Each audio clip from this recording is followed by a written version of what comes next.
eu namorei, né, com 20 e poucos anos, 21 anos. E aí, o pai do meu namorado na época teve um...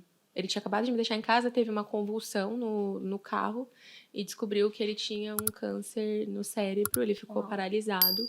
Eu tinha 6 meses de namoro, então aí meu sonho de princesa, sabe, assim, de namoro perfeito. Tudo era lindo, gente.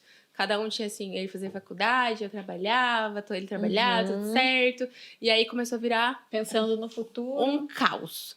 Um caos do caos, né? Então, começou ele tendo que largar a faculdade para ajudar o pai, que, né, tinha muitas dificuldades. Então, às vezes, o tempo que a gente passava juntos na semana era eu no hospital. Então, tudo aquilo já começou, né, a gerar aquela frustraçãozinha. Eu entendendo e sendo compreensiva, mas aquilo, né, do sonho já dando uma mudada.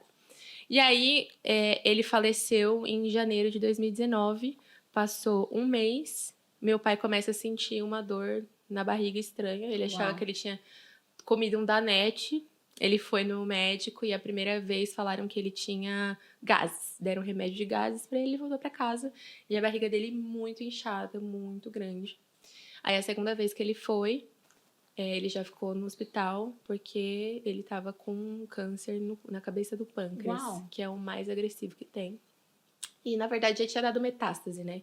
Então, ele já tava com câncer no fígado, enfim. Já descobriu... Já descobriu no... Tava avançado. Já. 3 meses. 3 meses. E eu nunca vou me esquecer, porque o missionário falou, não, traz seu pai aqui, eu quero orar por ele e tal. Meu pai foi. E na hora o missionário falou, né? Porque esse câncer, esse tipo de câncer, geralmente tem 3 meses. E foi 3 meses. Então, virou assim, minha vida virou de ponta cabeça completamente. Porque tudo caminhava assim, bonitinho. Vocês viram, né? Que, certinho, estava nas coisas de Deus e tal. Era para eu assumir os adolescentes, porque foi em 2019 que a gente criou e tal. E eu não tinha condição nenhuma, porque a minha vida não só mudou porque eu não tinha figura do meu pai, porque meu pai era tudo. Então, meu pai era desde o que buscava pão de manhã, o que me dava carona, o que me buscava no ponto à noite, o que às vezes fazia comida em casa, o que ajudava minha mãe em tudo, até emocionalmente. A minha mãe, nas questões do ministério, ela voltava para casa e descarregava todo o meu pai. Então, meu pai era esse suporte para o meu irmão, que trabalhava junto com ele. Então, todo mundo se desestruturou. Todo mundo. Minha mãe, líder da intercessão. Meu irmão, que ia começar a ser pastor no outro ministério, começar ao curso de pastoreado.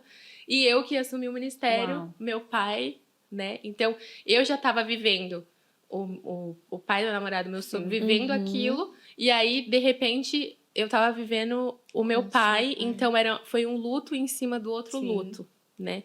Então, aquilo desestabilizou tanto eu quanto ele, né? Porque meu namorado na época também ficou totalmente desestruturado. Ele tinha um sonho de estudar por um tempo fora, então o seu sonho foi por água abaixo. Assim, tudo mudou. E a minha mãe ficou muito mal. Então, assim, eu voltava para casa e minha mãe tava chorando e sofrendo, chorando e sofrendo.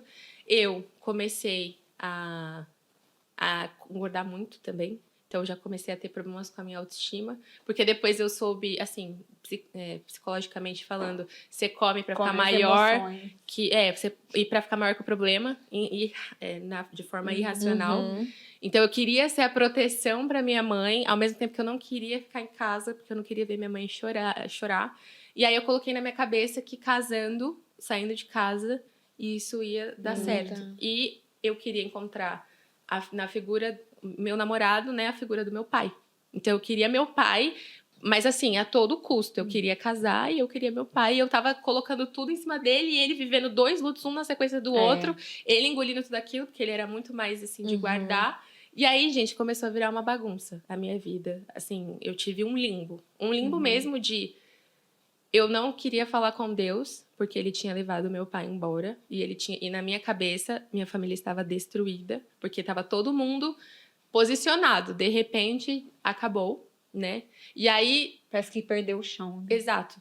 Então, estava totalmente desestabilizada, achava que a salvação da minha vida seria um casamento. Por isso que eu falo que se eu tivesse casado, tinha durado 6 meses, porque eu não tinha o menor, né, noção emocional de tudo, e engolindo tudo aquilo.